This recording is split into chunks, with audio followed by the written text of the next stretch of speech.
नमस्कार प्रिय दर्शकों, आप सभी का स्वागत है हमारे चैनल प्राच्य वास्तु विज्ञान में। प्रिय दर्शकों, आज हम चर्चा करेंगे कि आपके गृह में या आपके कुंडली में यदि शनि अमंगल का यदि युक्ति हो जाती है या आपके गृह में या आपके कुंडली के अनुसार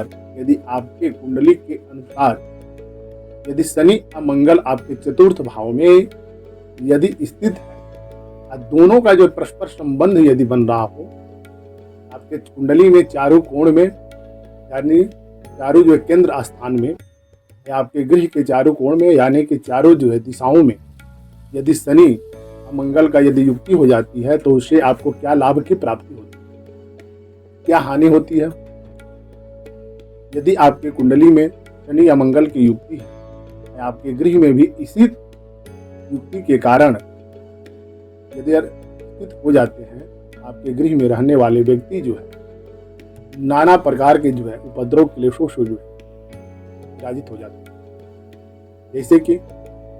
गृह कुंडली का हम जब निर्माण कर रहे हैं तो गृह कुंडली का निर्माण करते समय तो सर्वप्रथम उस बात पर ध्यान रखनी होती है कि आपकी जो राशि होती है उस राशि के अनुसार जो हम लग्न को स्थिर जो करते हैं,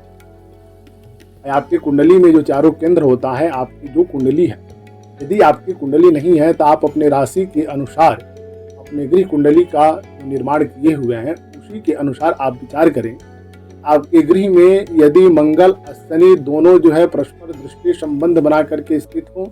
या दोनों यदि एक स्थान पर एक ही साथ यदि स्थिर हो जाते हैं, आपके गृह में यानी कि उपद्रव कारक योग बनाते हैं। तो चंडाल के जैसा व्यक्ति को जो है मन मस्तिष्क को जो है एकाग्रित करते हैं। उनके जो है जीवन में व्यवसायिक जीवन हो या पारिवारिक जीवन हो, कलह का योग उत्पन्न करते हैं, उग्र का स्वभाव उत्पन्न करते हैं। तो व्यक्ति रहने वाला व्यक्ति परस्पर दाम्पत्य जीवन यानी कि पति पत्नी का हो या पारिवारिक दृष्टिकोण से वो परस्पर जो है संबंध मतभेद के कारण जो है जीवन में उतराव चढ़ाव का एक ऐसा अनोखा दृश्य उत्पन्न करते हैं जो कि व्यक्ति अपने जीवन को लेकर के अधिक जो है पीड़ित अवस्था में हो जाता है। उनका जीवन जो है पारिवारिक दृष्टिकोण से यानी कि वो गृह में जब ही प्रवेश करेंगे तो उपद्रव कारक लेकर के ही प्रवेश करेंगे और उनका मन जो है कभी एकाग्रचित नहीं होता है। उनके मन में जो है तनाव से इतनी जो है ग्रसित रहती है कि उनके जीवन दृष्टिकोण से उनको जो है नाना प्रकार के क्लेशों का उपद्रव करना पड़ता है। और यदि उनके कुंडली में ऐसे अगर स्थिति उत्पन्न हो गई है उनके किसी भी कार्य में सफलता के प्रतीक नहीं होती। यदि मंगल शनि आपके चतुर्थ भाव में स्थित होते हैं तो माता से लेकर के भूमि भवन वाहन का जो है सुख में उपद्रव कारक बनते हैं, सुख की अनुभूति नहीं करने देते हैं।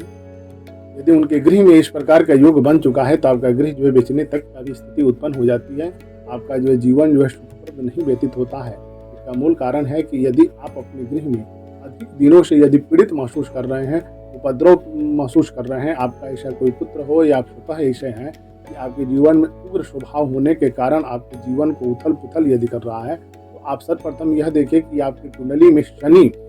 मंगल की स्थिति क्या है। यदि शनि या मंगल की स्थिति आपके जीवन में उत्तम नहीं है, आपका जीवन जो है सुखमय एवं लाभप्रद नहीं व्यतीत होता है। अथवा यदि अपने जन्म कुंडली के अनुसार भी आप विचार करते हैं तो आप दोनों को देख करके सजीव एवं निर्जीव कुंडली पर यदि विचार परस्पर जो दृष्टि यदि आप देख लेते हैं तब आपके गृह यानी कि सुखमय उपलब्ध कराता है। अगर ऐसा योग उत्पन्न नहीं होता है तो गृह वास्तु जन दोष जिसको हम बोलते हैं कि आपके गृह में अधिक पीड़ित हो चुका है, आपके जीवन जो है पीड़ाहीन अवस्था में व्यतीत होता है। वो आपका व्यवसायिक स्थान हो या आपका जो है ऑफिस कार्यालय हो या आपका जो है गृह वास्तु, आप किस दृष्टिकोण से अपना जो गृह का निर्माण किए हुए हैं, आपके गृह में वास्तु दोष की उपलब्धियां कितनी प्राप्त हो रही है। कि हमारे शनि और मंगल के दृष्टि संबंध से दोनों के स्थान देख करके यदि हम विचार करें तो जीवन में सुख समृद्धि ऐश्वर्य की प्राप्ति होती है और आपका जो है वास्तु दोष भी निवृत्ति होकर के हम लाभ